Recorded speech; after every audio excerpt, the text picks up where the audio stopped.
जो types of accounts होते हैं वो 2 टाइप के होते हैं। जो पहला होता है वो होता है डिमांड डिपॉजिट, दूसरा जो होता है वो होता है टर्म डिपॉजिट।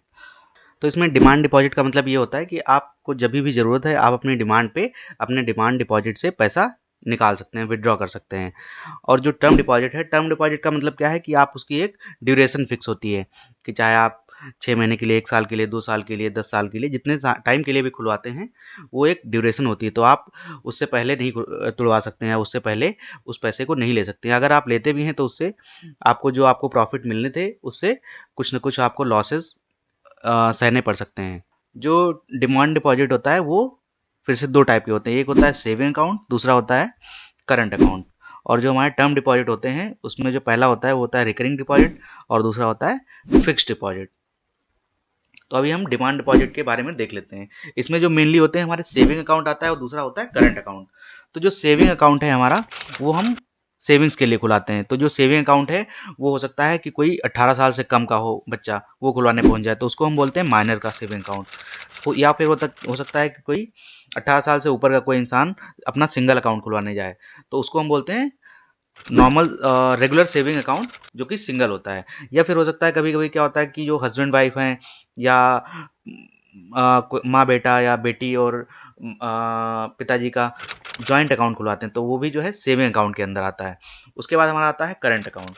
करंट अकाउंट जो है मेनली 2 टाइप के होते हैं, एक होता है पर्सनल करंट अकाउंट और एक दूसरा होता है फर्म का करंट अकाउंट।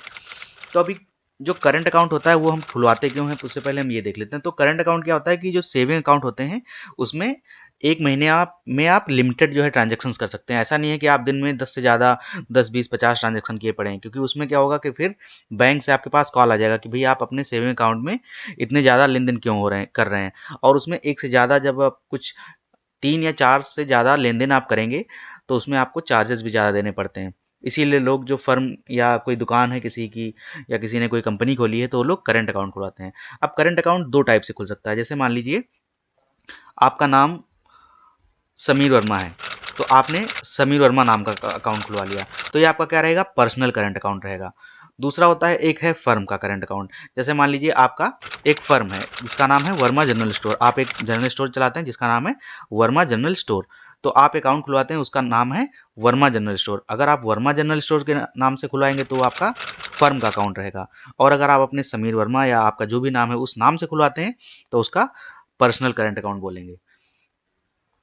अब उसके बाद जो हमारे टर्म डिपॉजिट होते हैं उसमें पहला होता है रिकरिंग डिपॉजिट, जिसको आरडी भी बोलते हैं। उसमें क्या होता है कि मान लीजिए आपको कोई सेविंग करनी है, भाई आपके पास है, आप मान लीजिए आप सोच रहे हैं कि हम 500 रुपये हर महीने अपने अकाउंट में जमा करना चाहते हैं, तो उसको हम बोलेंगे रिकरिंग डिपॉजिट, जिसको आरडी बोलते हैं। तो ये आप कम से कम 6 महीने के लिए खुलवाएंगे और ज़्यादा से ज़्यादा आप 10 साल के लिए खुलवा सकते हैं। इसमें आपको लगभग इस समय जो है 5% रेट ऑफ इंटरेस्ट मिलता है। तो मान लीजिए आप 500 रुपये की आपने आरडी खुलाई और आप मंथली जमा कर रहे हैं उसमें, तो आपके सेविंग अकाउंट से वो 500 रुपये हर महीने कट के आपके आरडी अकाउंट में पहुंच जाएगा। और फिर जब भी जितने भी मान लीजिए आपने 2 साल की खुलवाई है आरडी, 2 साल बाद आप जाके वो अमाउंट अपने सेविंग अकाउंट में या बचत खाते में ले सकते हैं। अब इसके बाद आता है हमारा फिक्स्ड डिपॉजिट। फिक्स्ड डिपॉजिट क्या होता है कि मान लीजिए आपके पास एक साथ में 1 लाख, 2 लाख, 5 लाख, 10 लाख जितना भी अमाउंट है वो एक साथ है। तो आप क्या कर चाहते हैं कि आप एक साथ वो उस अमाउंट को फिक्स कर दें, तो उसको हम बोलेंगे फिक्स्ड डिपॉजिट। अब जो फिक्स्ड डिपॉजिट है ये आप कम से कम 7 दिन के लिए खुलवा सकते हैं और मैक्सिमम आप 10 साल के लिए खुलवा सकते हैं।